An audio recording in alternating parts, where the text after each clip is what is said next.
Kamu akan berusaha untuk menjadikan negara ini negara Islam. Jadi 3 musuh kaum muslimin yang terbesar di Indonesia ini adalah Densus, BNPT, dan BNN. Akhir-akhir ini dianggap bahwa Densus, kemudian BNPT, kemudian BNN, yang kesemuanya ini adalah sebenarnya pada hakikatnya adalah tentara salib yang dipimpin oleh Yahudi, Amerika, dan CSCS-nya. Tetapi justru kaum muslimin, baik yang di TNI maupun di Polri, di pemerintahan dan sebagainya, itu tunduk kepada mereka yang menganggap bahwa kaum muslimin ini adalah teroris. Jadi yang pengacau di negeri ini adalah kaum muslimin.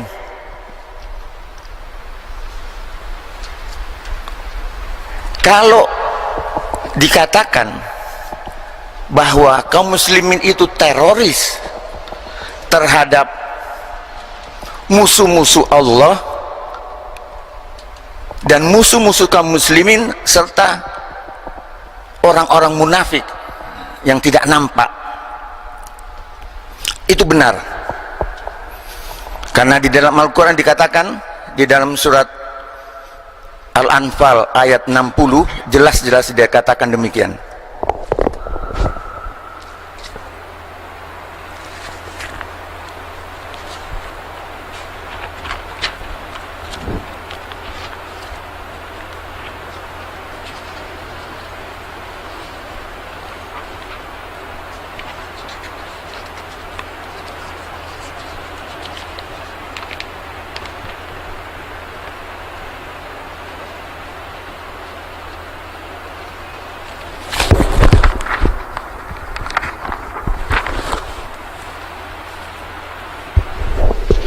A'udzubillahi minasyaitonirrajim.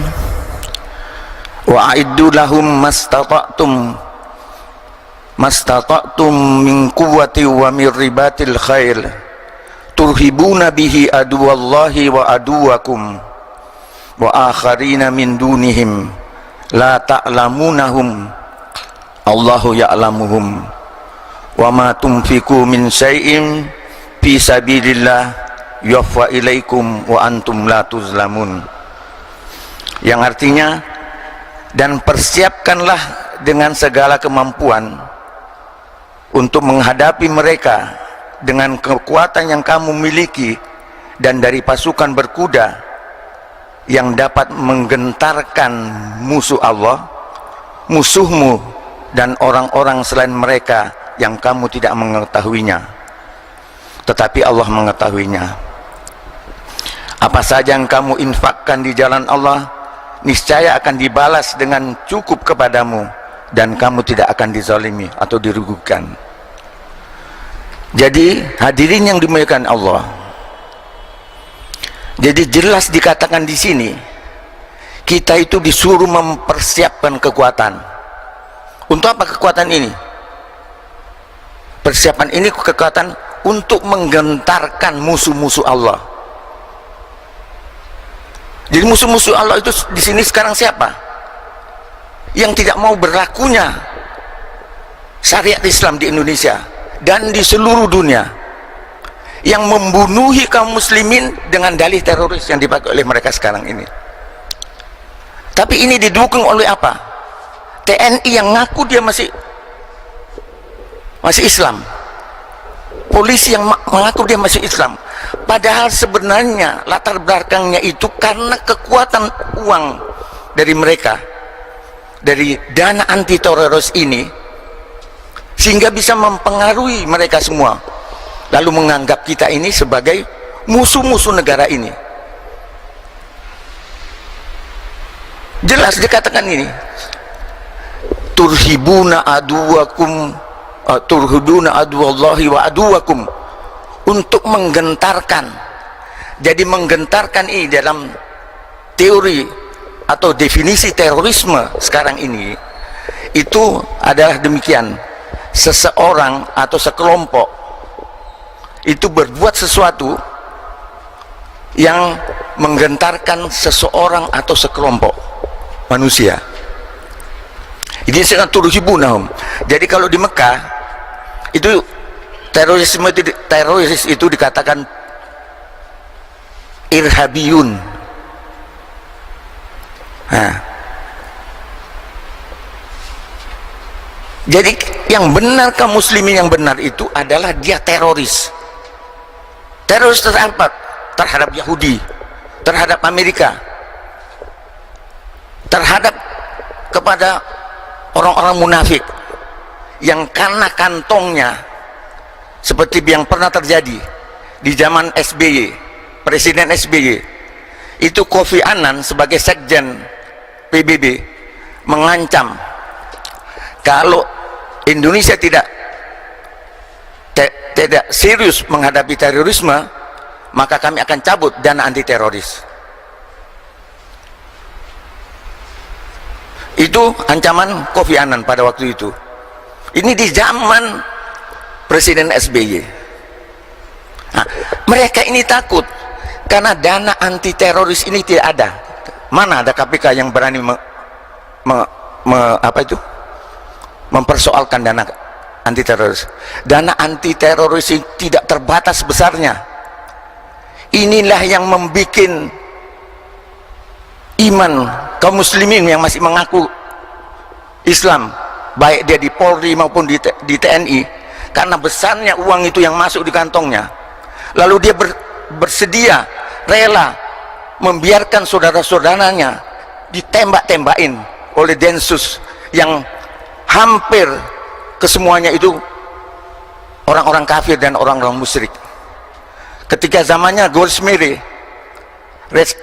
setiap rekrutmen anggota Densus itu 50 orang, itu Hindu, Buddha, Katolik, Protestan. Muslim berapa? Gelintir. Dan perlu diingat, karena alasan ini tembak tidak ditanya, akhirnya anggota Densus pun yang istrinya pakai jilbab, pakai apa, itu ditembak, dikatakan teroris yang anu. Karena apa? Densus ini diperlengkapi oleh apa? Diperlengkapi dua senjata, satu senjata yang terregister dan satu senjata yang tidak terregister. Jadi pelurunya itu tidak anu.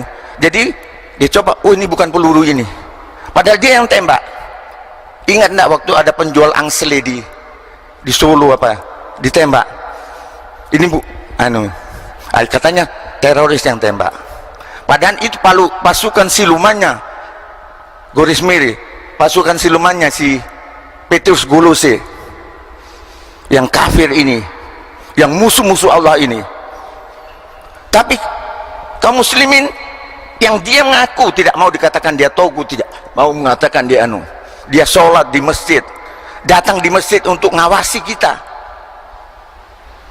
padahal yang selamatkan negara ini selalu kita kaum muslimin. Kapan negara ini tidak selamatkan oleh kaum muslimin? PKI apa segala macam ini sekarang sudah kumpul jadi satu, sudah jadi satu, membuat makar dengan macam-macam ini. Jadi tiga musuh kaum muslimin yang terbesar di Indonesia ini adalah Densus, BNPT, dan BNN. Ini adalah musuhnya kaum muslimin. Kaum muslimin baik yang masih mengaku muslim di Polri atau TNI, jangan karena uang yang besar, padahal itu adalah uang kita juga.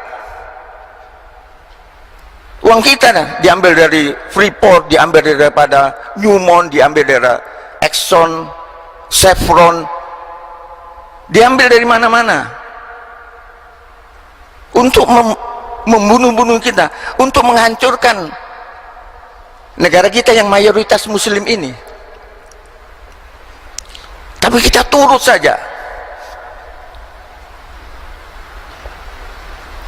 Jadi hadirin yang dimuliakan Allah, pernah sekitar tahun 2003 kalau tidak salah, itu George Walker Bush datang dan dia ditemui oleh 3 orang di Bali. Siapa itu yang orang jil itu yang selalu muncul? Kemudian Kiai Haji Hasim Muzadi, terus ketiga Profesor Syafi'i Ma'arif. Pada waktu itu siapa ini? Agim itu tidak mau hadir. Itu apa yang dibicarakan? Jadi diminta kepada seluruh madrasah dan pondok-pondok tidak lagi membaca Al-Baqarah ayat 120. Walan tardo angkal Yahudu walan Nasara hatta tattabi'a millatuhum. Dan Yahudi dan Nasrani itu tidak rela sebelum kamu menjadi pengikut mereka, mengikuti milah mereka. Dan sekarang kiai-kiai banyak kan yang bicara, sudah jangan lagi bicarakan masalah walan tardo angkal Yahudu walan Nasara, berarti berhasil. Satu itu berhasil. Nah, terus yang kedua, orang-orang bangsa Indonesia harus mengatakan bahwa Yahudi dan Amerika itu baik karena dia bagi-bagi uang, padahal uang yang dibagi-bagi itu adalah uang kita sendiri. Sehingga Teten Mas Duki sendiri sekarang yang di dalam pemerintahan yang dipakai sebagai penasehat pada waktu itu mengatakan bahwa 1/3 daripada anggaran belanja Amerika itu dari Indonesia. Bayangkan 1/3 dari anggaran belanja Amerika, berapa banyak besar. Kalau itu dibagi-bagikan kepada rakyat Indonesia keseluruhannya secara merata, itu berapa besarnya?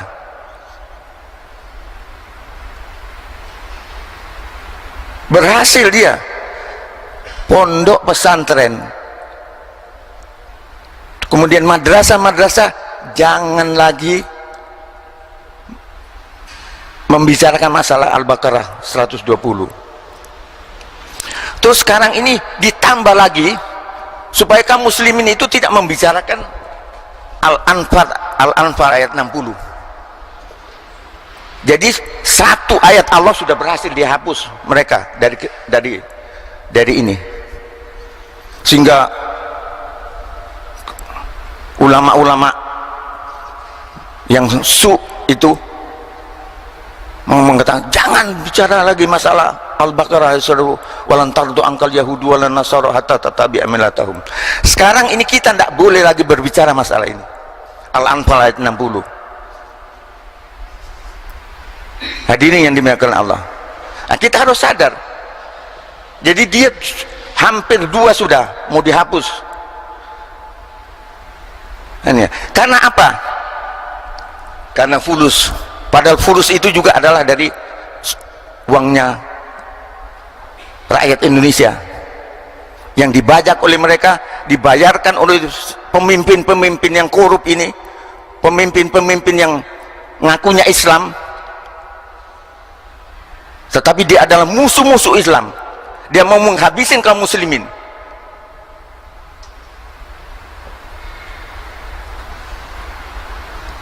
Hadirin yang dimuliakan, terdengar kita, masjid harus diawasi. Kenapa masjid harus diawasi? Kenapa? Apa itu? Peti kemas tidak diawasi. Intel kaum muslimin yang aku masih Islam datangnya ke masjid, yang diselidiki masjid, tetapi peti kemas yang di sana bisa masuk motor gede diselundupkan dari sana. Apa tidak mungkin senjata-senjata juga bisa diselundupkan dari sana?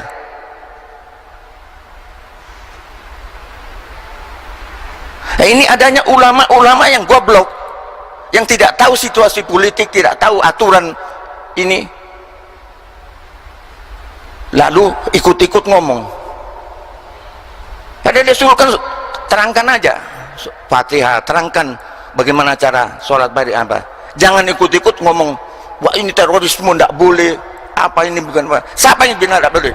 Bantah ini Al-Quran, tanyakan kepada siapa bahwa Islam yang adalah teroris, Islam yang baik adalah teroris. Islam di sini, Islam di Arab, Islam di seluruh dunia yang baik itu adalah teroris. Dia berbuat sesuatu untuk menggentarkan musuh-musuh Allah. Musuh-musuh Allah sekarang ini siapa? Tidak ada yang lain, Yahudi dan Amerika dan sekontrolnya. Seperti kejadian di Syria dan lain sebagainya. Itu perbuatan mereka semua. Mau menghabiskan ini dengan kata-kata yang menipu kita karena kegoblokan kita. Jadi ini harus dicamkan, dan ini persoalan berat karena kamu membunuh saudaramu dalam Islam. Satu, bagaimana?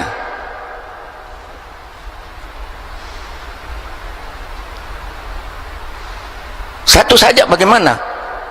Sedangkan ini tembak sana, tembak sini, tembak sana, tembak sini. Sehingga zamannya ketika waktu itu wakil kepala Kapolri itu Ugroseno itu yang disuruh itu adalah di lapangan ini yang disuruh adalah Brimob. Tapi Brimob sekarang pun juga sudah dikuasai mereka, sudah dikuasai salib-salib Hindu-Hindu musyrik ini dan lain sebagainya, dianukan sudah dikuasai dari mereka. Nah, ini kita tidak sadar. Jadi dia sudah berhasil menghapuskan secara pelan-pelan itu walan tardu angkal yahudu walan nasara hatta tatabi alam, dan sekarang lagi mau ditambah lagi akan menghapuskan surat Al-Anfal ayat 60. Tanyakan kepada kiai siapa, apakah yang dia mengaku salafi atau mengaku ini dan lain sebagainya, tanyakan apa makna daripada Al-Anfal ayat 60 ini. Hadirin yang dimuliakan Allah, jadi ini harus kita sadari benar-benar bahwa kita ini dibunuh-bunuhin dan dianukan oleh orang anu sendiri, orang yang mengaku Islam tapi tidak paham.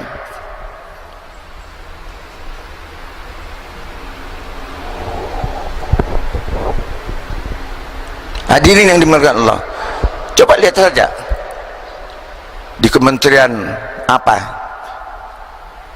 Kementerian Perhubungan, Jonan ini salibis, ini melanjutkan anunya menteri yang dulu itu perhubungan, yang orang NTT itu. Kemudian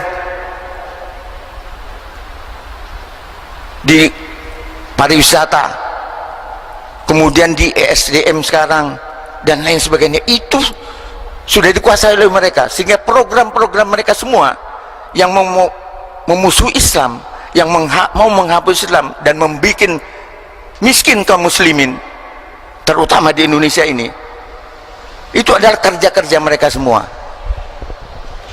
Jadi pengacau di negeri ini adalah Nasrani, golongan minoritas, Hindu, Buddha. Ini adalah pengacau-pengacau di Indonesia sini, karena dia mau memurtadkan kita untuk menggetuk agamanya. Lalu dia berdalih pluralisme. Apa pluralisme? Kita berbicara saja masalah demokrasi. Demokrasi itu adalah suara yang terbanyak. Jadi kalau di Indonesia ini kaum muslimin adalah mayoritas, tidak ada artinya mereka. Dia harus tunduk kepada ini, tetapi dia berdalih demikian dan demikian membuat kita untuk menghalalkan anunya dia, Lalu ada lagi SBY ngomong bahwa kita negara pluralis. Pluralis apa? Kalau dari segi demokrasi itu suara terbanyak, sehingga di Malaysia itu tidak bisa pohon Natal itu sampai ke istana seperti sekarang yang mayoritasnya kaum muslimin bisa masuk di istana. Di sana di airport apa itu tidak ada pohon-pohon Natal. Dia mau protes, diprotes, kamu suaramu berapa? Kalau dari segi demokrasi, apalagi kalau dari segi Islam. Islam ini tidak ada apapun aturannya kalau dia menyalahi syariat Islam harus kita lawan. Kalau kamu betul-betul Islam, kalau kamu betul-betul dalam sholatmu, inna sholati, sesungguhnya sholatku, inna sholati wa nusuki wa mahyaya wa mamati lillahi rabbil alamin. Kalau benar-benar demikian, bahwa sesungguhnya sholatku, amal ibadahku dan hidup matiku adalah untuk engkau lillahi rabbil alamin, kamu akan berusaha untuk menjadikan negara ini negara Islam, berlakunya syariat Islam. Tidak masuk DPR sudah disumpah untuk setia kepada cita-cita proklamasi 45, kepada Pancasila, kepada Undang-Undang Dasar 45, katanya itu Islam.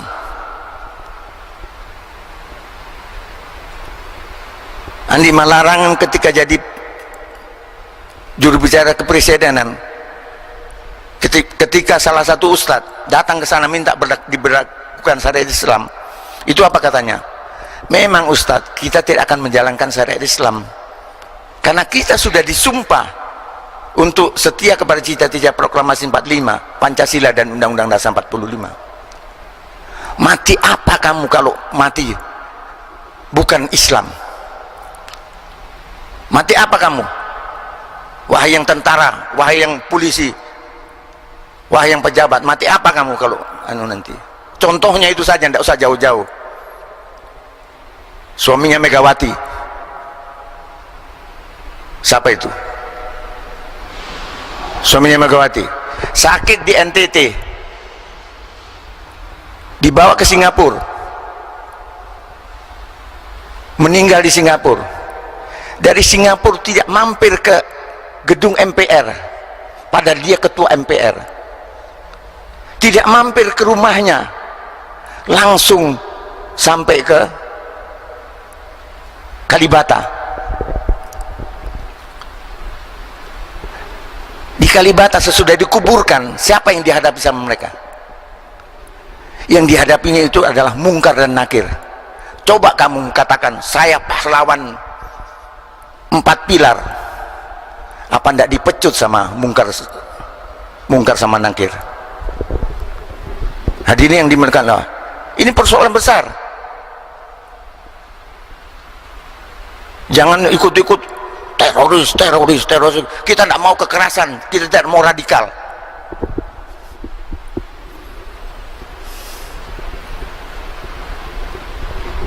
Saya pernah sekitar tahun 2010 saya ada di Mekah, diminta oleh seorang jenderal bintang 3. Dia bilang begini, kalau saja ada seorang ulama yang didengar di Indonesia, misalnya Bapak tidak perlu kembali ke Indonesia, Bapak cukup katakan dari sini bahwa Islam itu tidak radikal. Dia katakan begitu. Kenapa Pak? Iya, karena di forum-forum internasional itu kita selalu dipojokkan bahwa Islam itu radikal. Kemudian kami jawab, Pak, kalau saya mau ngomong kayak itu, berarti saya mengikuti skenario mereka.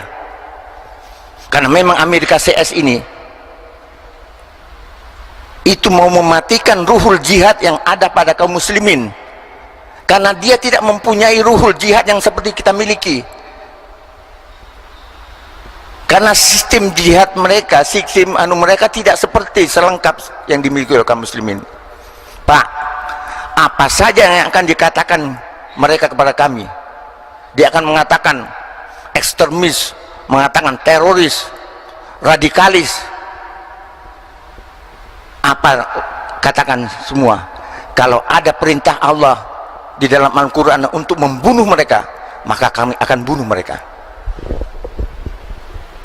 Marah jenderal ini. Iya, tapi Islam itu agama rahmatan lil alamin, dia katakan. Islam itu adalah agama rahmatan lil alamin. Kemudian kami jawab, Pak,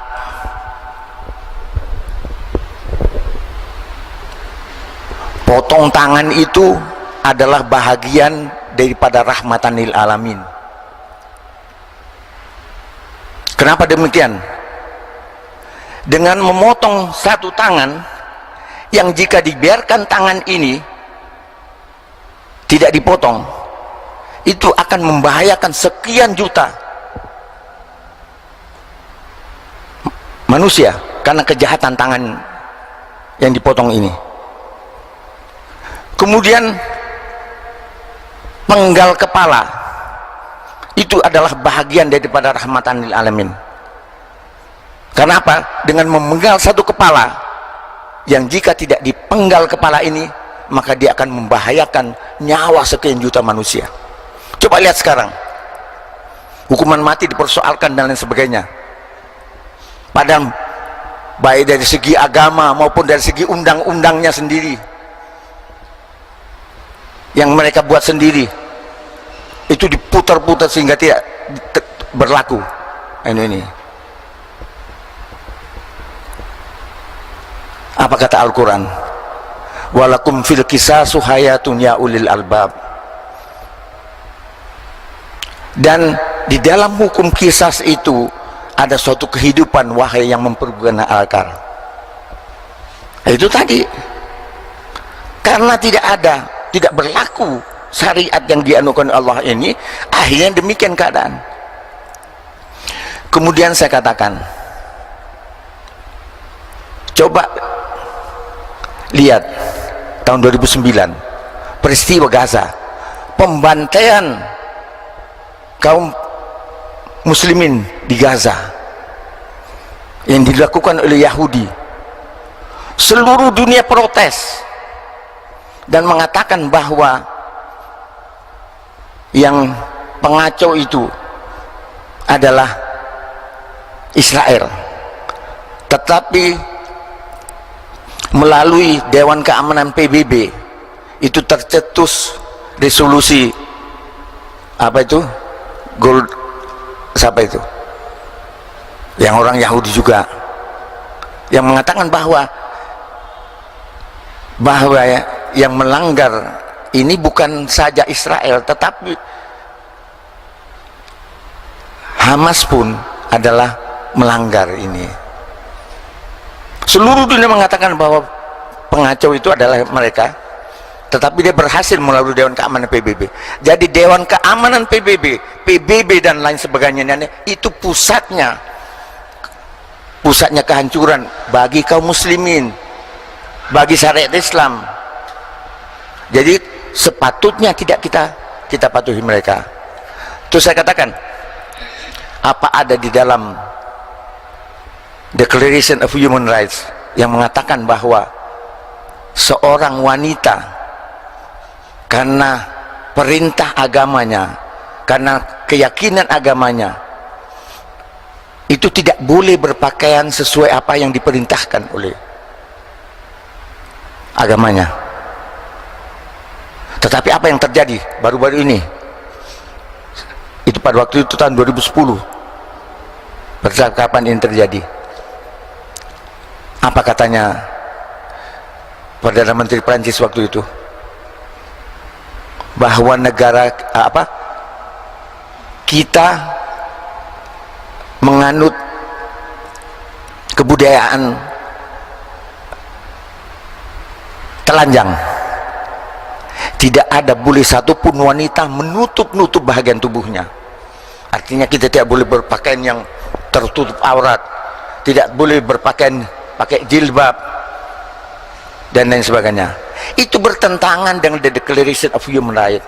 Tapi karena mereka yang lakukan, waktu itu Perdana Menterinya siapa itu, yang Prancis itu di depan Kongres mengatakan demikian, Kongres Prancis. Nah, kemudian saya katakan, apa ada di dalam Declaration of Human Rights yang mengatakan bahwa seorang laki-laki di bawah umur 48 tahun atau 50 tahun itu tidak boleh masuk ke Masjidil Aqsa?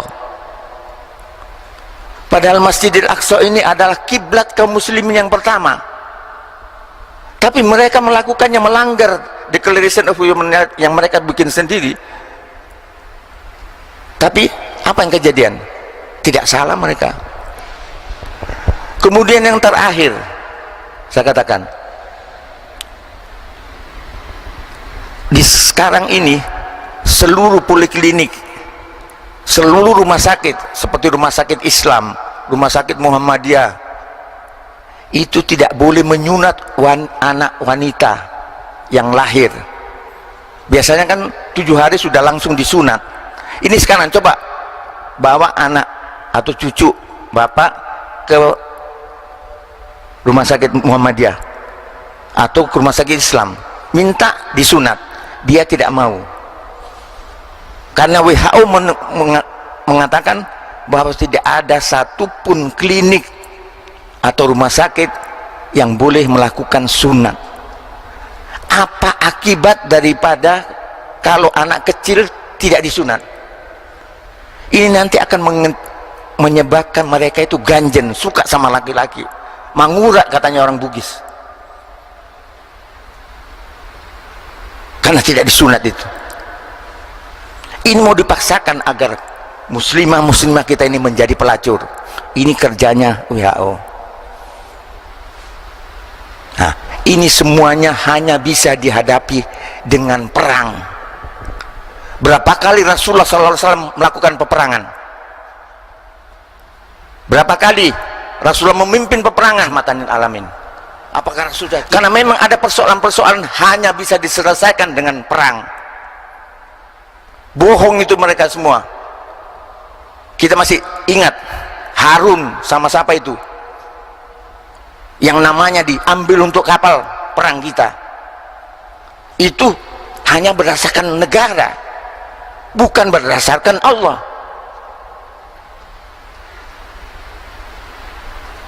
Itu kan apa yang dilakukan oleh mereka, bukan teroris, tapi dia pahlawan di Indonesia ini.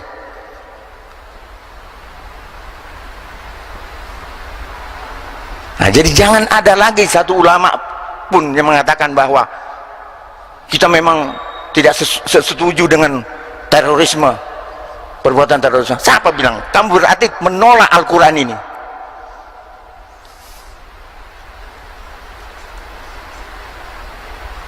Jadi pengacau di negeri ini adalah itu golongan-golongan minoritas itu. Apalagi kalau sudah kepala KP3, ada kepala apa dan lain sebagainya. Kalau sudah sudah menggunakan semuanya itu untuk menghancurkan kaum muslimin. Hadirin yang dimuliakan Allah.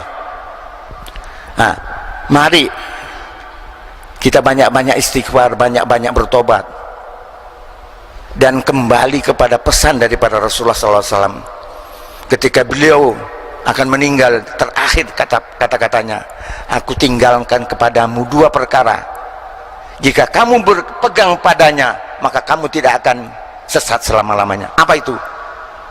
Al-Quran dan sunnah Rasulnya Muhammad SAW. Nah, kita ini tidak mau dengar itu. Al-Quran sudah mengatakan demikian, hadis sudah mengatakan demikian. Karena ulama-ulama su itu ngomong begitu, kita ikutin dia, berarti kita mengkhianati Rasulullah SAW.